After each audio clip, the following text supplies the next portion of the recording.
If you've been searching for brand new construction but want to stay close to Anna Maria Island, then you've no doubt come across SeaFlower.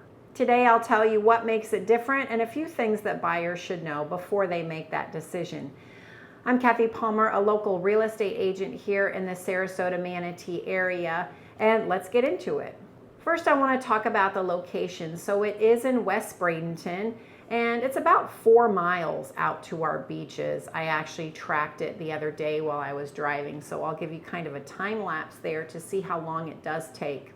It's surrounded by some great shopping, and they're actually adding additional shopping to it as well. We do have restaurants and other stores out in West Bradenton. IMG Academy is right up the street.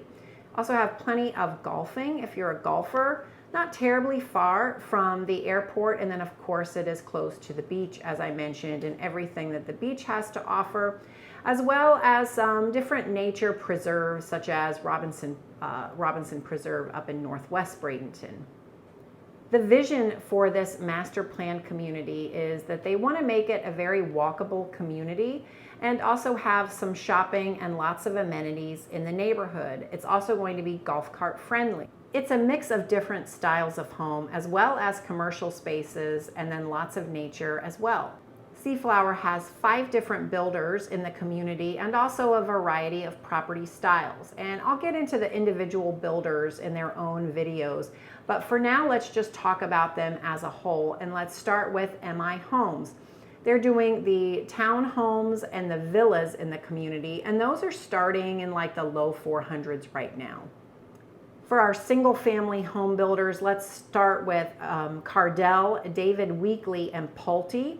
These are sort of like a semi-custom builder, so their homes are going to be starting in the 400s also, but could go up to, let's say, close to $1 million, depending on the finishes that you want and the structural upgrades.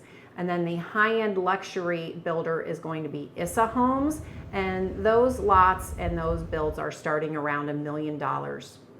If we were to break down the single-family properties even more, some of them are a cottage-style home, and that's where the front of the home is very clean and the entry into the garage is from the rear via an alley access. So they're going to have those style single-family homes. Also a more traditional single-family home that typically would have the garage in the front. And then it has the larger estate-sized homes that might have a side entry and a front entry, and that would be with Issa Homes. It's going to be a lot of amenities here, and let's start, of course, you've got to have a great pool. They have a pool that should be opening up later this year, hopefully, and that has a nice gathering space also. They're calling it their garden club. They also have a gathering center. They have a fitness center. They're, of course, going to have pickleball. You got to have pickleball in Florida.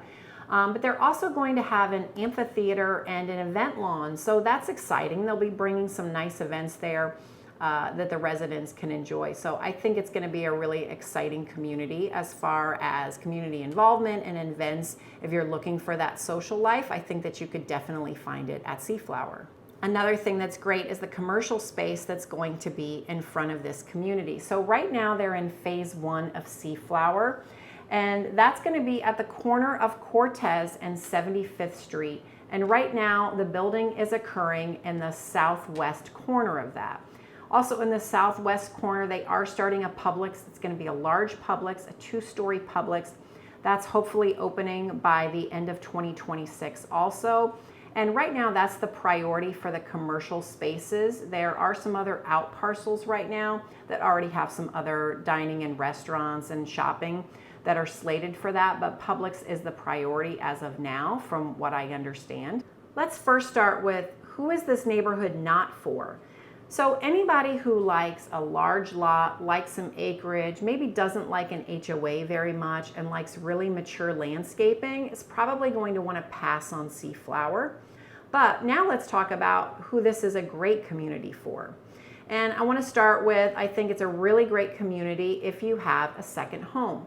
So part of the HOA is structured so that the yard maintenance, the ground maintenance, all that has been covered. So that's always nice, sort of that lock and leave. You can have all of the exterior as far as, you know, your yard maintenance taken care of while you're gone. You don't have to hire anybody to do that. You don't have to make sure that it's really getting done because it's covered in your community fees.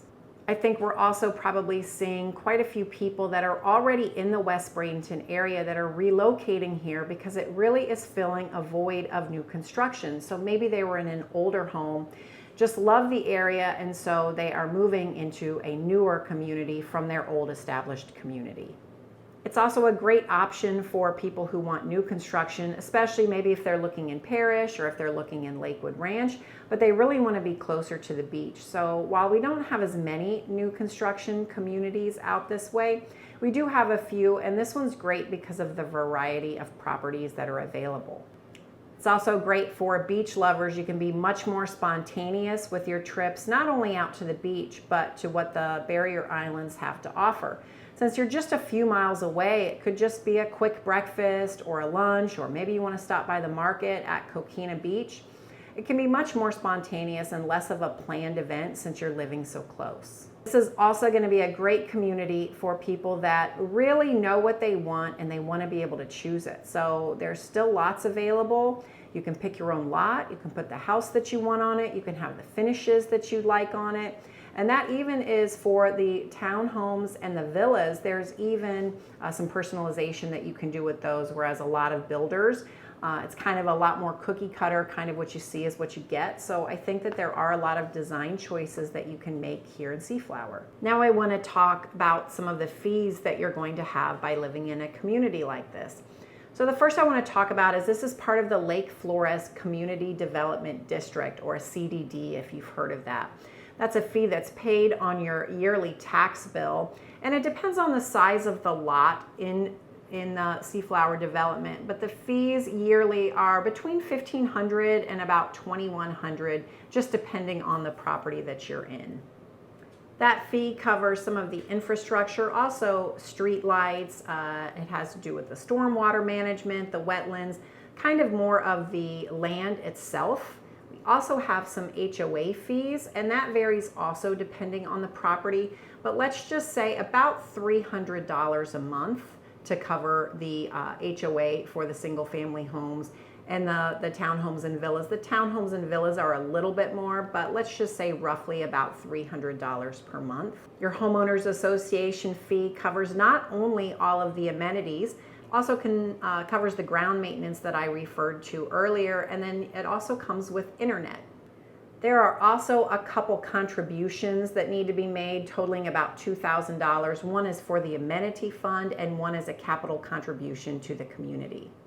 Let's talk a little bit more about how new home builders price their homes. So they always have a base price. Base price typically doesn't include the lot. A lot of times there's an additional lot premium. Then you have structural upgrades. Structural upgrades could be things like you want impact windows, or perhaps you want 8-foot doors instead of 7-foot doors. Those are what we consider our structural upgrades. Then you have your design center upgrades. So your home will come with standard cabinets and countertops and all that. When you start changing flooring, you start changing countertops, all of that of course comes with a price, and the price depends on which finishes you choose. I would say as a general rule of thumb, if you take the base price and you add about 20 to 25%, that's where a lot of buyers will fall in. Of course, some would be less than that, but you could really go crazy and you could go much more than that as well. Right now, new construction has lots of incentives. They usually do incentives towards your closing costs if you use their closing agent. They also give you design center upgrades. They may be giving reduced mortgage rates if you're looking for that. So they've always got some type of incentives going on, and most of the builders in our area are doing that right now. As far as their timelines are concerned, probably about the quickest that you could go under contract and have a home, so let's say 6 to 8 months. Now, they do a lot of times have some quick move-in homes or some inventory homes where they're already in the process of building these for people that don't want to wait that long. They've chosen all of the finishes and the upgrades, and then when it's finished, they just sell it. So there aren't too many right now in SeaFlower that are quick move-in homes, but those are usually done within the next couple months if they are not 100% complete already. But SeaFlower is selling very well, so those are limited as far as what they have for inventory and upcoming quick move-ins. Another thing that's great about new construction is they do work with your realtor. So if you're working with somebody now who you trust and you want to be a part of this transaction, then they can certainly be there to help guide you through the process. You can also have this home inspected, as we call phase inspections. So if you are building a home from the ground up, you can have your phase inspections done. Or if you're buying a quick move-in home or an inventory home, then you can always have your final inspection done also. Another thing that's good is these new construction builders provide home warranties with them. So even though everything in the home is brand new, you still have a little extra peace of mind from their new home warranties. My take on SeaFlower is I think it really fills a void that we have in West Bradenton. You can still have the beach, you can still have new construction, you can have a variety of property styles, and you can live in a community that's going to be very vibrant and going to have a lot of activities. While it's not a perfect fit for everyone, if you really like the coastal lifestyle, but you still want new construction and you want to feel like you're really part of a community, I think that you should really check out SeaFlower. Thanks for watching.